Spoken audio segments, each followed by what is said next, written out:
Hi guys, this is my Mythic Cenarius Dragon Tanking Guide.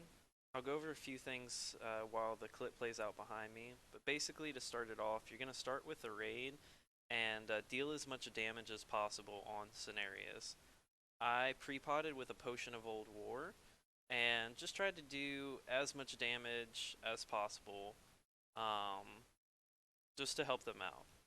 Whenever the grass spawns, it's time for you to go pick up the Drake. The main thing about this, and you'll see it later in the video as well, is you don't want to taunt them before they start moving. Because if they are taunted before they're really moving, their threat table is a little bit wonky, and you can actually have people pull off of you just by healing threat and everything like that while you're moving into position. Another thing to keep in mind whenever you move to the corner of the platform is to always keep an eye out for those green patches, because your job is to mitigate as much damage as you possibly can, so that way your healer isn't having to dump all of his mana on you and can actually go and help out the raid. I believe on this attempt we did 5 healers with basically a healer on me the whole time. So as I said, you're mitigating as much damage as possible, which means clearing your stacks whenever you can.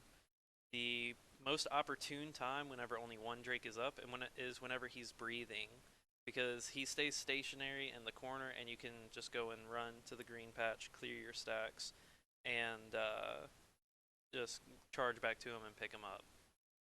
So once the second Forces of Nightmare comes out, that's whenever your second Drake will spawn in. Again, wait till it starts moving to taunt it. That's just really important, because if you lose aggro right here, especially if you use taunt at the wrong time, you're not going to have taunt up for 8 seconds, and then they can come back to you. Or they can go to the raid before they come back to you. So right here is probably going to be the time that you're going to get the most damage done to you, because the wisps are dying. So I popped a lot of my cooldowns right there. And then another time that you might get a lot of damage is whenever you get the Scorn touch debuff. So as you can see right here, I'm getting up to like 30 plus stacks. So I'm going to make a decision where I'm going to run through Breath to clear off my stacks. One Drake breathes, the other Drake breathes. I run through the Breath to clear my stacks because we're about to go into phase 2.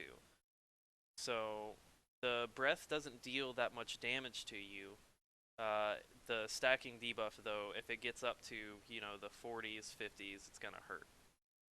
So phase 2 hits.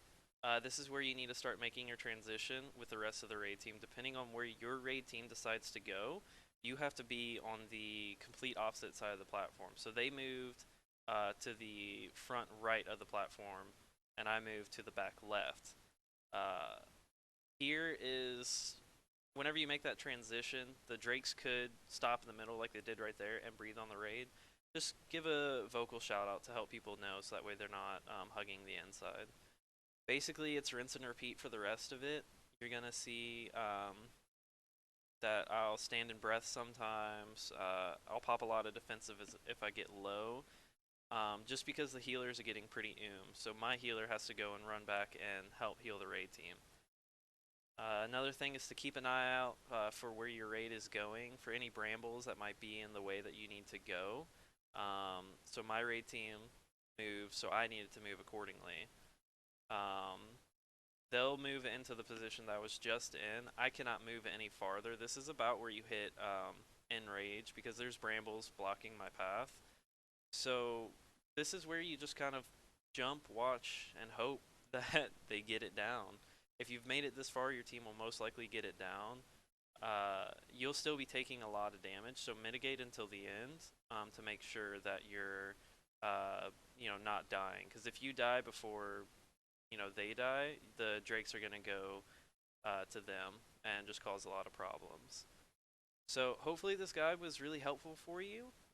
This was our first kill, and we were extremely happy. If you want any more guides or videos, just comment on the video below and follow me on my Twitch, which will be in the description.